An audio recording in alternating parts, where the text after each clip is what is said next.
नमस्कार, मैं हूं अनुरंजनी गौतम और आप देख रहे हैं न्यूज़ प्लस टीवी चैनल। आज हम यहां पर पहुंचे हुए हैं government senior secondary school Patlander में। तो यहां पर जो है एनएसएस का जो 7 दिवसीय शिविर चला हुआ है। इसी दौरान एनएसएस के शिविर के तीसरे दिन यहां पर जो है होमगार्ड विभाग से कुछ कर्मचारी यहाँ पर आए हैं। तो हमारे साथ यहाँ पर जुड़े हुए हैं राज कटोच जी। तो सर, हम आपसे ये जानना चाहेंगे, जैसा यहाँ पर एक कार्यक्रम ऑर्गेनाइज किया गया आपकी तरफ से, आप के माध्यम से लोगों को, जो भी यहाँ पर छात्र एवं छात्राएं मौजूद थे, एनएसएस के वॉलंटियर थे, उनको आपदा प्रबंधन के रूप में जानकारी दी गई, उनको जागरूक किया गया आपदा प्रबंधन के लिए। तो उस विषय में आप सर कुछ बताना चाहेंगे, किस तरह से आज कार्यक्रम रहा और किन किन चीज़ों को बच्चों को बताया गया? Thank you ma'am. सबसे पहले मैं आपके चैनल का धन्यवाद करता हूं जो आप यहां पे आए हैं आज हमारे इस कार्यक्रम में।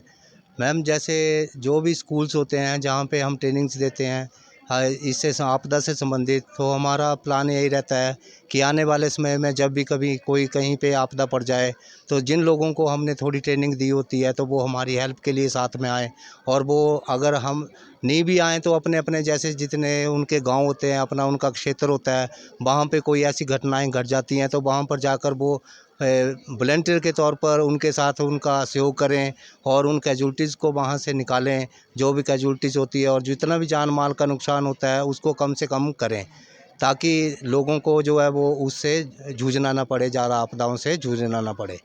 बाकी सर, आज का जो आज का जो आपकी स्पीच रही, किन किन चीज़ों के बारे में बच्चों को बताया गया, जिनके बारे में बच्चों को आपने जैसे कुछ चीज़ों के बारे में सिखाया, कुछ चीज़ों की जानकारी दी, उनके बारे में कुछ बताना चाहेंगे सर? क्या क्या बच्चों को आज आपदाओं के बारे में बताया गया कि जैसे हमारे देश भर में आपदा डिजास्टर मैनेजमेंट एक्ट 2005 के तहत जो भी कार्रवाइयाँ होती हैं उनके तहत ट्रेनिंग्स जो स्कूलों में चलाई जा रही है, तो उसको चलाने का क्या मोटिव है, और उनको थोड़े से टिप्स दिए कि आने वाले समय में अगर आपके साथ कोई घटना घट जाती है तो आपने उससे कैसे बचना है, और अगर आपके सामने कोई ऐसी घटनाएं घट जाती हैं तो आपने अपने अपने अंदर संयम बनाए रखकर कैसे उससे निपटना है, और कैसे अपने आप को शांत करना है, और कैसे आपने दूसरों की हेल्प करनी है।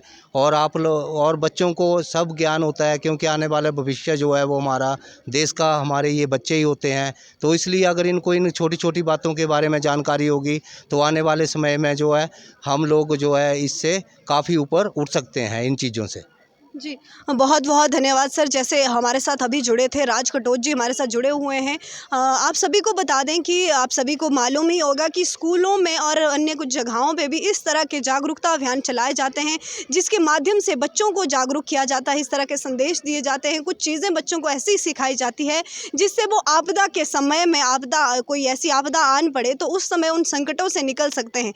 जानकारी विभाग द्वारा सभी दिशा में दी जाती है, सभी बच्चों तक जानकारी पहुँचाने का और सभी गांवों तक, सभी इलाकों तक ये जानकारी पहुंचाने का सरकार द्वारा, विभाग द्वारा प्रयास किया जाता है। लेकिन ज़रूरत है तो सिर्फ सचेत होने की, किस तरह से हम लोगों को सचेत होना चाहिए, जो सिखाई जाती है उन चीज़ों पे अमल करना चाहिए, हड़बड़ाहट में कोई भी कार्य नहीं करना चाहिए। यही सब जानकारी और इसी तरह से लोगों को जागरूक करने का प्रयास विभाग द्वारा किया जाता है। तो हम आप सभी से आग्रह करते हैं कि इन सभी चीज़ों को ध्यान में रखकर, अमल में लाकर अपनी जान बचाएं और दूसरों की जान बचाने का भी प्रयास करें। धन्यवाद।